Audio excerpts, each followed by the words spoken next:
Hey guys, Kay here. Today we're playing Winterwrath. We have to take a severely ill boy and his grandfather to heal in the freezing cold.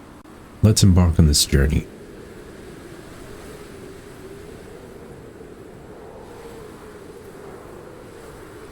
You stand at the edge of the cliff, staring into the frozen white void. Your eyelids are crusted with ice. The path that was supposed to lead you to your destination is buried under heaps of snow. Have I gotten lost?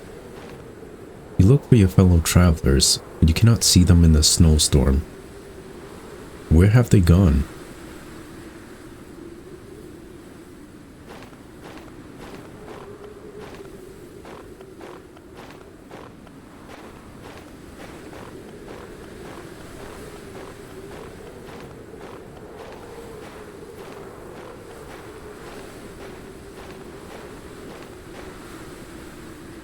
There they are.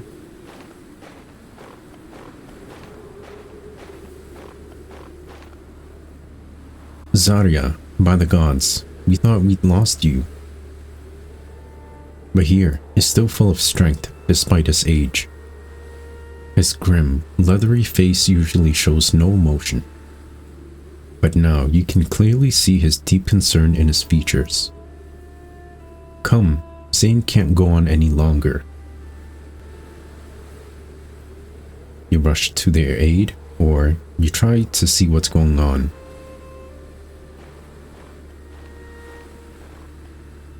But here's grandson Zane is on about to collapse. He is 14 years old, tall and lean, on the cusp between child and man. But the cough that struck him weeks ago never left and sapped his youthful strength. Zane hardly ate. Woke up in a cold sweat at night and the pain in his chest became unbearable. The old folks in the village were at a loss or simply told him to surrender to his fate in hope for improvement. When Zane spat up blood, even his grandfather could no longer ignore the illness. Zane needed help and he needed it fast. So Bahir asked you for help. Because you know the way to the hut where a healer lives away from the hustle and bustle of the village. And although the snowstorm would not abate, you set off because time was short. We have to rest. Zane is trembling so badly he can barely stand on his feet. Have you found the way? We can go with haven't found it yet, I'm not quite sure, or we have to go back some more. First option. You should actually know for sure, but even the elders have never experienced such a harsh winter, and everything looks so different when covered in snow. We have to get out of the storm and make a fire. The shelter is not far away. Go ahead, we'll follow as fast as we can. Come on, Zane, pull yourself together. My feet. The crevice that promises some protection from the icy wind is close by at the foot of the mountain. But where's the descent? You set off on your search.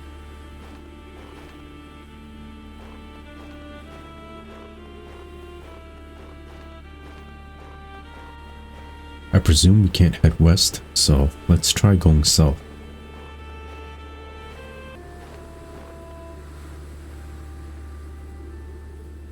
There's the campsite, at last.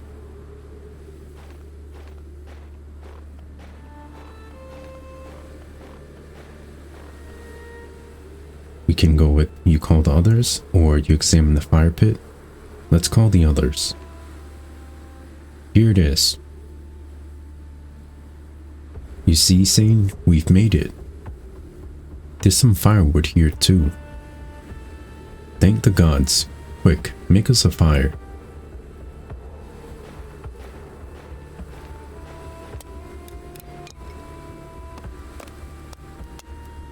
Come on, boy. Warm up your feet. It takes the shivering boy a while to take off his stiff boots. His toes are black with frost. When the heat of the flame reaches his feet, you hear Sane exhale with relief. There you go, my boy. Silence. For a while, the attention is focused solely on the crackling and flickering flames of the fire. Bahir looks at you. You said it would take us 3 hours to get here. Now we've been on the road all damn day. We can go with I'm sorry or I've lost my way. First option.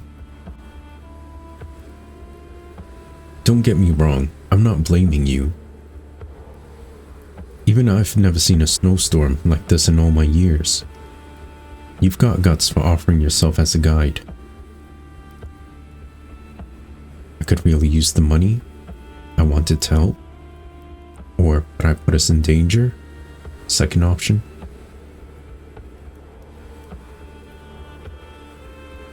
I respect that. You certainly didn't shit yourself like the cowards I thought were men. You did the right thing, no doubt about it.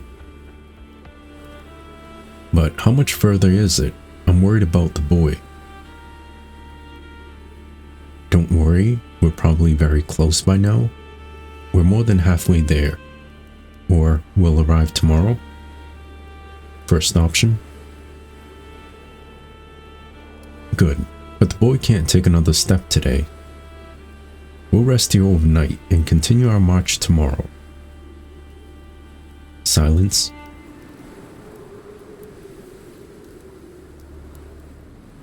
Sane has fallen asleep, but here sits pensively.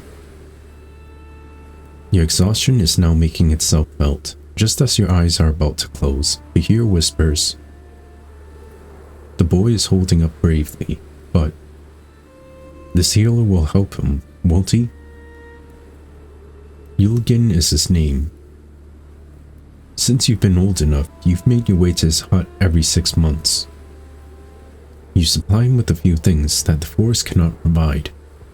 Salt, linen, sulfur, oil. You don't know whether Yulgin will be able to save Sane, but he never turned away those who asked him for help. He can certainly help, or he will try. Second option.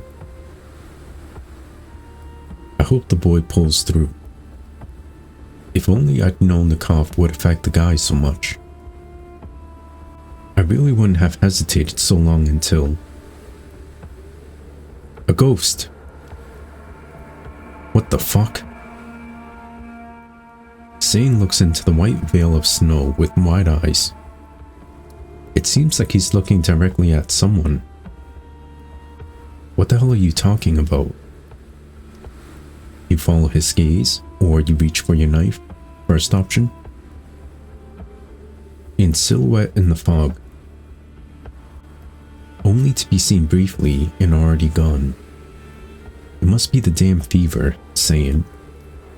Sane does not avert his gaze, not even when Bahir shakes him. Come on, pull yourself together, there's nothing there. Always these spook stories. What do you mean? Or I've seen something too? Second option. Come on, don't you start like that either. Since he's been ill, the boy keeps talking about these ghosts or spirits or whatever. I can't have that now. We need to rest. Listen, Sane, you especially. Silence.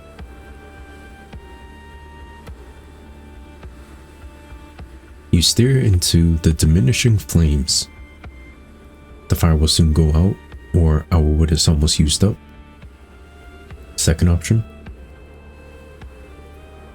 And that too. We won't get through the night without fire, and it's already dark. I'm going to collect wood, or I'll stay with Sane. First option. No, I'm going. You stay with the boy.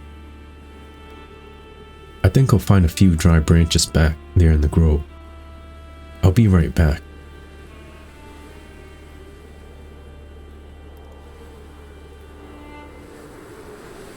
Sane wakes up and sits with great effort. You saw him too, didn't you? We can go with, yes, I don't know exactly, but something was there, or no. First option.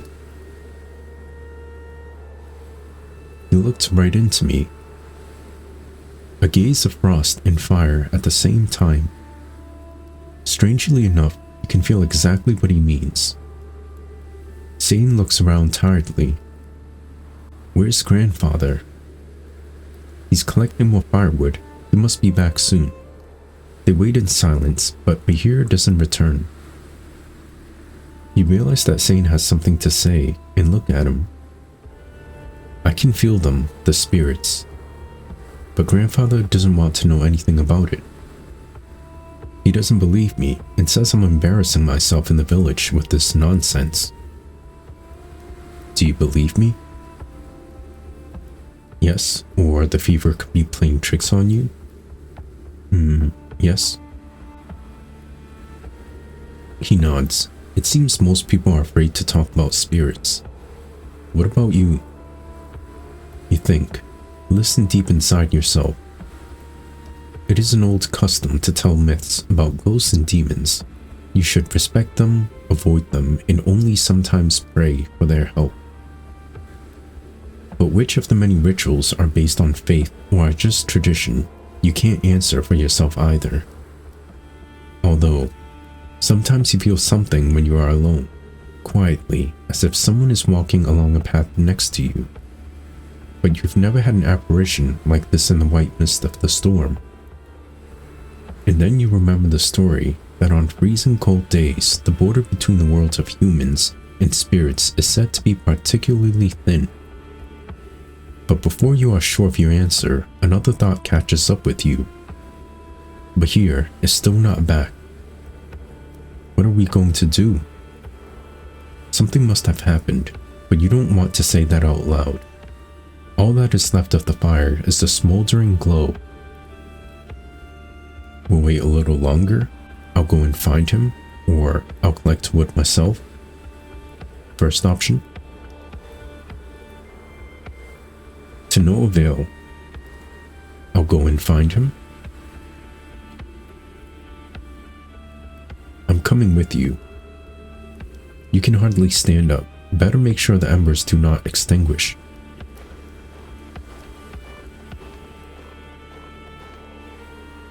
You can just make out Bahir's footprints in the snow. You squint your eyes to see them better.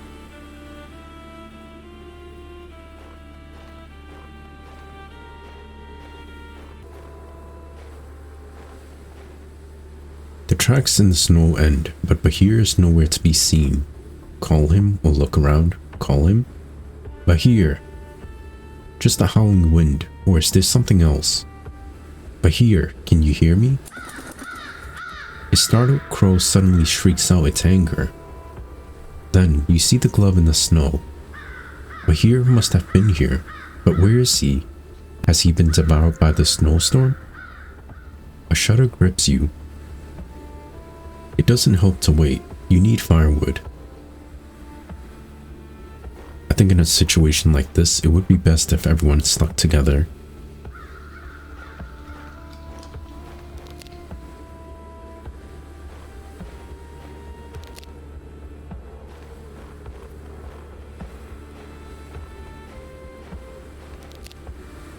That's all you can carry, but that should be enough.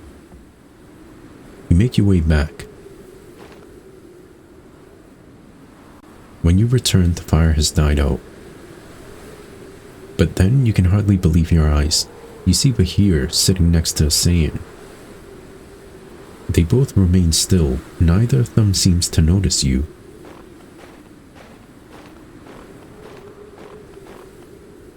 Bahir. I was afraid something had happened to you. Where were you? I was looking for you. Or how did you get here? First option. I thought you wouldn't find your way back to us. Bahir looks up, almost amused. The storm can't harm me. Why the hell didn't you light a fire? I collected wood and tinder. First option. We don't need that. What do you mean? We'll freeze to death without a fire. I don't mind the cold. But what about Saiyan? Saiyan lies huddled up, very weak. He shows no reaction. Only the steam from his quiet little breath tells you that he is still alive.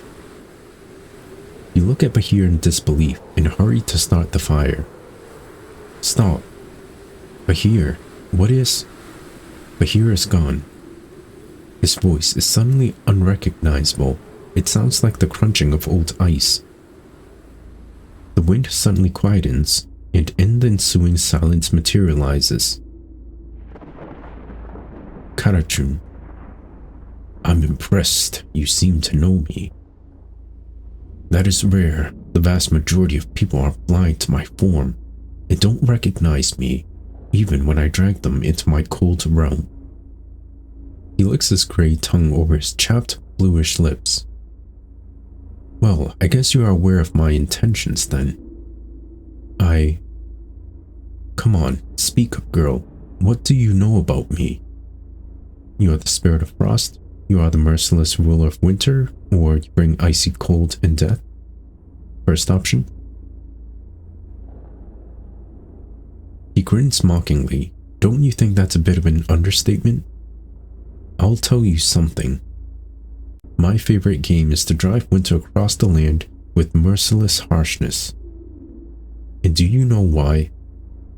To test man and beast, to feast on the frozen, or to separate the steadfast from the weak? First option. You are struck by his malicious gaze. Well, you could call it that. I feed on the souls of those who perish in the frost. The weak, the careless, and even the fools who think they are well enough prepared for my icy cold. I cling to their bodies, break them down with my frost, and wipe them from the face of the earth. Is that not an honorable task? Okay, we can agree with him, challenge him, or question him. Every choice will give us a different stat. Let's agree with him. Yes, it is. As cruel as it may sound, death is necessary for new life. He raises his eyebrows in surprise. You show a lot of compassion, human girl. Let's play a game. You must know I never leave a cold, dark, and desolate place like this without my rightful prey. He savors the break with relish. And this time I'll let you choose my victim. Your throat goes dry. Now tell me, girl, despite your compassion, do you see yourself able to face this test? Beg him for empathy, try to buy time, or face the ordeal? Third option? So be it then. Now choose my victim. Choose Bahir, choose Saiyan, or choose you? I think he set out here for a greater purpose. Bahir and Saiyan are too easy of victims. Let's choose ourselves. You gather all your courage. You make your sacrifice, you follow your intuition, or you attack. You make your sacrifice. I offer you my inner fire. Without hesitation, you stretch out your hand and press it to Karachun's chest. An icy cold, stabbing pain runs through your body. But for a brief moment, you warm the frozen heart of the spirit. Can you feel it? Karachun backs away and stares at you in disbelief. My fire hasn't gone yet. There is a spark of hope even in this dark place. And a place of faith cannot be bleak. You are not bound to demand sacrifice. Set us free. Karachun suddenly slumps powerlessly. His fearsome figure turns into a pale shell. A gust of wind. Then silence.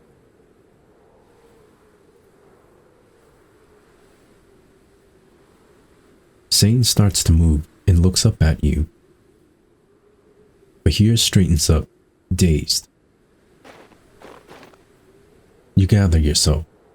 The morning has already dawned, and you still have a long walk ahead of you. End.